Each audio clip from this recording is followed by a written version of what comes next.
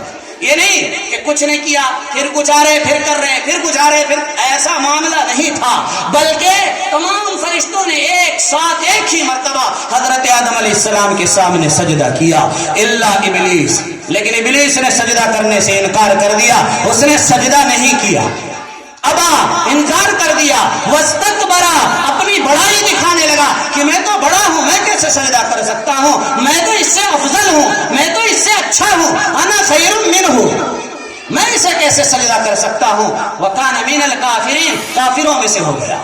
اللہ نے ایک حکم دیا، اس حکم کا انکار کرنے والا ہو، نہیں مانا اس نے اللہ کا۔ یہ تو ایک چھوٹا سا حصہ ہو گیا واقعے کا، حضرت آدم علیہ السلام کا جو قصہ ہے اس کا یہ ایک چھوٹا سا حصہ ہے، جز ہے، ٹکڑا ہے اس واقعے کا۔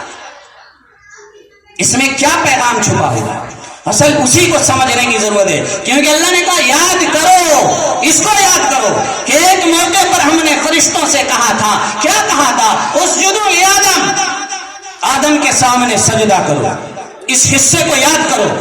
کیوں یاد کریں، اس میں کیا خاص بات ہے، کہا اسی میں تو خاص بات ہے، اسی سے تمہیں اپنی حیثیت کا پتہ چلے گا، اسی سے تمہیں اپنی اہمیت کا پتہ چلے گا، اسی سے تمہیں اپنے قدر و قیمت کا اندازہ ہوگا، اسی سے تمہیں اپنے مقام اور مرتبے کا اندازہ ہوگا، کیونکہ اللہ تبارک و تعالی نے دوسری آیت میں فرمایا وَإِذَا أَخَذَ رَبُّكَ مِن بَنِي آدَمَ، کیا ہوا تھا، اللہ تبارک و تعالی نے حضرت آدم علیہ السلام کی پیٹھ پر ہاتھ پھیرا، پشت پر، پیٹھ پر ہاتھ پھیرا، اور ہاتھ پھیر کر قیامت تک جتنے بھی انسان آنے تھے حضرت آدم علیہ السلام سے نسلاً بعد نسلیں، ایک کے بعد ایک زمانہ آتا گیا، جتنے بھی انسان قیامت تک اس دنیا میں آنے تھے، ہاتھ پھیرا اللہ نے حضرت آدم علیہ السلام کی پیٹھ پر، اور اس میں سے ان سارے بچوں کو باہر نکالا جو قیامت تک آنے والے تھے، ہم بھی تھے، آپ بھی تھے، سب تھے،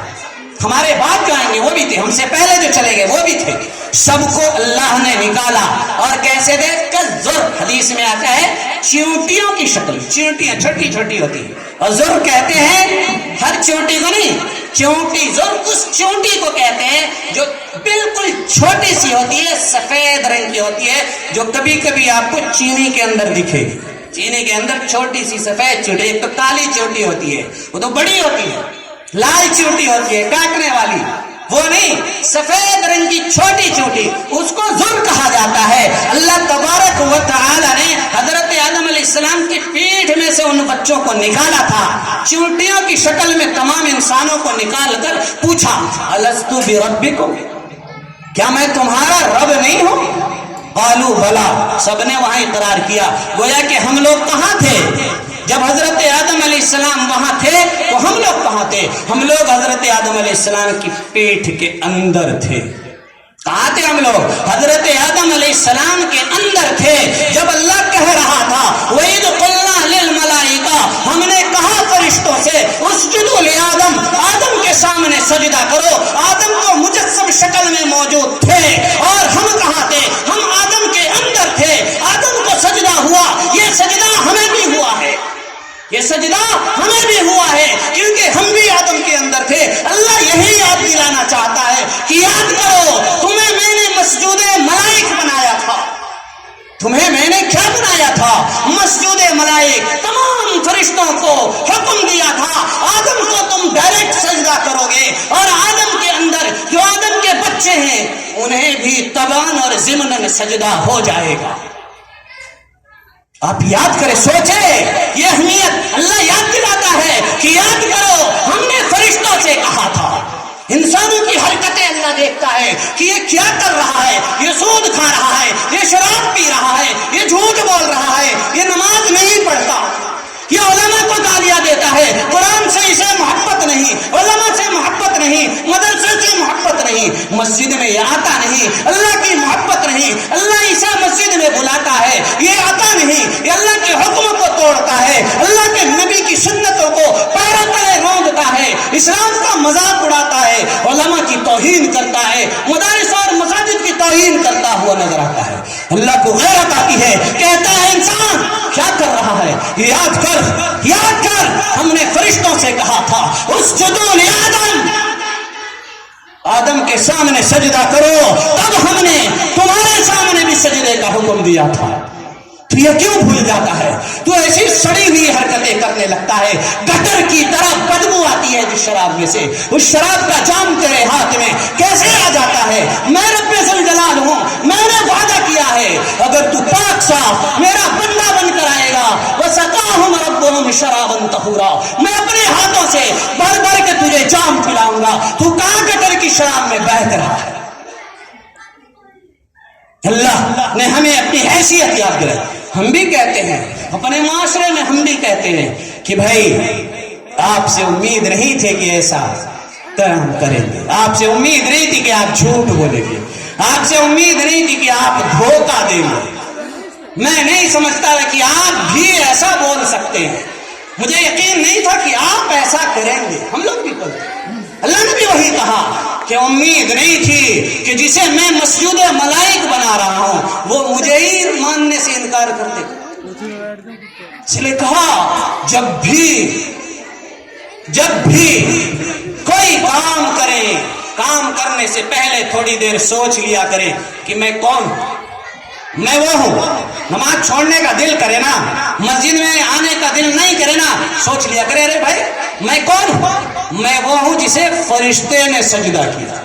اب جسے فرشتے نے سجدہ کیا ہو وہ مسجد نہیں جائے گا کہ ایسے آدمی کو ہی فرشتے سجدہ کیا کرتے ہیں؟ چوری کرنے کا من کرے، شراب پینے کا من کرے، جھوٹ بولنے کا من کرے، اللہ کے حکموں کو توڑنے کا جی کرے، اللہ کے رسول کی سنتوں کو پامال کرنے کا دل کرنے لگے، سوچ لینا ایک منٹ، کچھ بھی کرنے سے پہلے کچھ بھی کرنا چاہو ایک منٹ کھڑے ہو کر کے سوچ لینا تھوڑی دیر کے لیے کہ میں کون ہوں، میں وہ ہوں جسے فرشتے نے سجدہ کیا تھا۔ اب جسے فرشتے نے سجدہ کیا ہو کیا اسے لڑکیوں کو چھیڑتے ہوئے اچھا لگے گا؟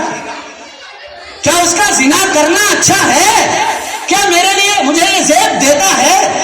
کیا میرے لیے یہ مناسب ہے کہ فرشتے تو مجھے سجدہ کریں، رب تو مجھے اتنے اونچے مقام پہ لے جائے اور میں اتنا نیچے گر جاؤں؟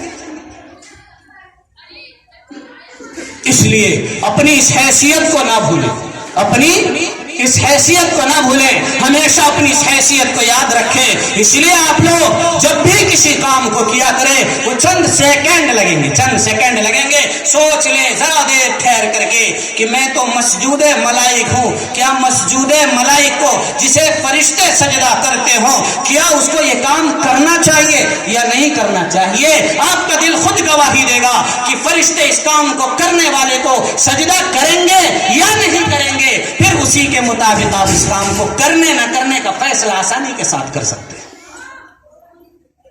خیر، اس کے بعد معاملہ آگے بڑھتا ہے۔ ابلیس تو سجدہ کرنے سے اس نے انکار کر دیا، اللہ نے اسے بھگا دیا، بھگا دیا جنت سے۔ اخرج منہا فإنک رجیم، نکل جا یہاں سے فإنک رجیم، تو مردود ہے، تجھے بھگا دیا گیا، دفع ہو جاؤ یہاں سے۔ بھگا دیا، کیوں بھگا دیا؟ کیونکہ مجھے اور آپ کو سجدہ نہیں کیا، اس لیے نا بھگا دیا گیا، مجھے اور آپ کو سجدہ نہیں کیا گیا، یعنی ہماری تعظیم اس نے نہیں کی، اس لیے اسے اللہ نے کیا کر دیا؟ بھگا دیا۔ اور اس دنیا میں جب ہم آئے تو ہم کیا کرنے لگے؟ ہمیں کرنا کیا تھا؟ اللہ جو کہتا وہی ہم کرتے، لیکن یہاں آنے کے بعد ہم کیا کرنے لگے؟ وہی شیطان جس نے ہماری تعظیم نہیں کی بلکہ اللہ کو چیلنج دے کر آیا کہ ان سب کو، ان کی وجہ سے مجھے جنت سے بھگایا جا رہا ہے، ان سب کو میں جہنم میں لے جاؤں گا۔ اب ہونا تو یہ چاہیے نا کہ شیطانی عمل کو دیکھتے ہی ایک دم دوڑ کے بھاگ جاتے ہیں، دیکھتے ادھر شیطانی وہاں سے ایسے سرپٹ بھاگتے جیسے کہ ایسے لگتا ہے جیسے ہمیں سور کھلایا جا رہا ہے، ایسے گھن آنی چاہیے، لیکن ہوتا کیا؟ اللہ کا حکم ادھر ہے، شیطان کا حکم ادھر ہے، ہوتا کیا ہے؟ اللہ کے حکم کو دیکھتے ہیں اور ادھر شیطان کے حکم کو بھی دیکھتے ہیں اور پھر شیطان کی طرف چل پڑتے ہیں۔ اللہ نے ہمارے لیے اسے بھگا دیا اور وہ کہہ کر آیا میں اسے جہنم میں لے جاؤں گا، اور ہم کہہ رہے ہاں بھائی چل جہنم میں۔ اللہ کہہ رہا ہے کہ میں اسے جنت میں رکھنا چاہتا ہوں، اور شیطان کہہ رہا ہے نہیں میں اسے جہنم میں لے جاؤں گا۔ آپ نے کہا ٹھیک ہے میں تمہارا ساتھ دوں گا، چلو جہنم میں چلتے۔ یہ بے وفائی، اللہ کے ساتھ ہی بے وفائی کرنے لگے۔ بندے ہیں اللہ کے اور حکم مانتے ہیں شیطان اور ابلیس کے۔ یہ کیسی وفا ہے؟ یہ کیسی وفا ہے؟ اس سے بڑی بے وفائی اور کچھ ہو سکتی ہے؟ اس سے بڑی غداری اور کوئی ہو سکتی ہے؟ اللہ نے حضرت آدم کو اور پھر ان کی بیوی بھی بنائی حضرت حوا رضی اللہ تعالی عنہا، دونوں کو جنت میں رہنے کا حکم دیا اور کہا کہ جہاں سے چاہو کھاؤ پیو، جہاں چاہو رہو، خوب مزے اڑاؤ۔ یہاں ان لک الا تجوع فیہا ولا تعرا وانک لا تظمأ فیہا ولا تضحا، بھوک نہیں، ہر چیز کھانے کا انتظام ہے، فری میں ہر سامان ملے گا، پیاس نہیں لگے گی، کپڑے کی کوئی کمی نہیں ہوگی، گرمی دھوپ ان چیزوں کی کوئی شکایت اور پریشانی نہیں ہوگی، ایئر کنڈیشن میں مزے سے رہنا ہے، کوئی کھیتی نہیں، کوئی دکانداری نہیں، نہ ختم ہونے کا ڈر اور نہ منع کیے جانے کا ڈر۔ انسان دنیا میں کتنا ہی بڑا کروڑ پتی، ارب پتی، کھرب پتی، جیسا پتی بننا ہے بن جائے، لیکن دو چیزوں کا ڈر ہمیشہ رہتا ہے، یا تو وہ چیز جو میرے سامنے ہے وہ ختم ہو جائے گی، اور اگر وہ نہیں ختم ہوئی تو میں ختم ہو جاؤں گا۔ ساری لذتیں یہی ختم ہو جاتی، ساری لذتیں کیا ہو جاتی ہے؟ یا تو وہ سامان ختم ہوگا، نہیں تو تم ختم ہو جاؤ گے، دونوں میں سے ایک کو تو ختم ہونا ہی ہونا ہے۔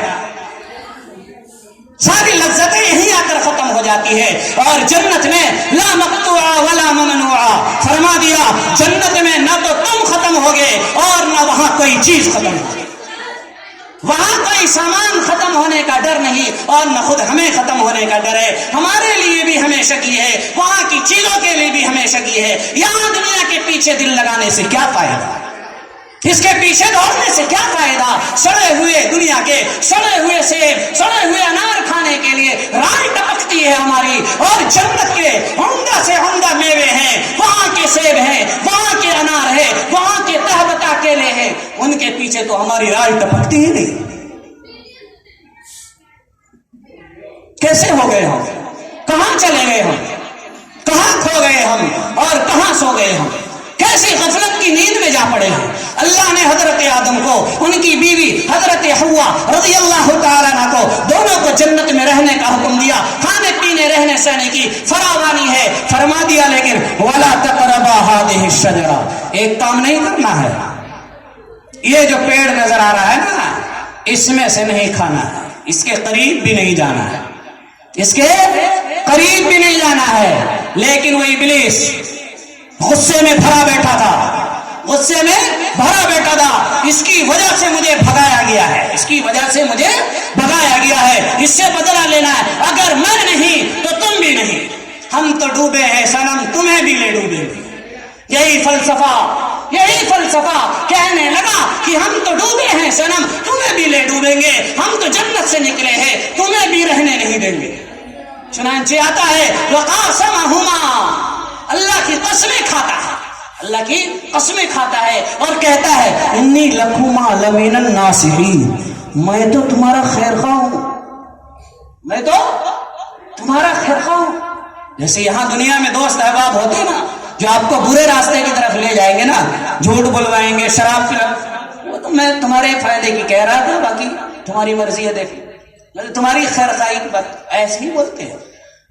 پہچاننا بڑا مشکل ہو جاتا ہے کون سی، ایک آپ کو نماز کے لیے جو بلانے آئے گا نا وہ بھی یہی کہے گا میں آپ کا خیر خواہ، اور جو نماز چھوڑنے کے لیے جو بلائے گا نا وہ بھی یہی کہے گا میں آپ کا خیر خواہ۔ اب آپ کو سمجھ میں نہیں آتا ہے کہ خیر خواہ ہے، فیصلہ کرنا بڑا مشکل ہو جاتا ہے۔ یہاں اچھے لوگ بھی خیر خواہ بن کے آتے ہیں، برے لوگ بھی خیر خواہ بن کے آتے ہیں، وہاں تو وہ دونوں بیچارے اماں ابا جی حضرت آدم علیہ السلام ابا جی اور حضرت حوا رضی اللہ تعالیٰ عنہ اماں جی، دونوں تو پہلی مرتبہ، انہیں کیا پتا کہ کون قسموں جھوٹی بھی قسمیں کھائی جاتی ہیں، انہیں کیا پتا کہ کوئی جھوٹی قسم بھی کھا سکتا ہے۔ اگر ہم جیسے لوگوں کو انہوں نے دیکھ لیا ہوتا تب تو انہیں تجربہ ہو جاتا نا کہ یہاں تو معمول ہے بات بات پر قسمیں کھانے۔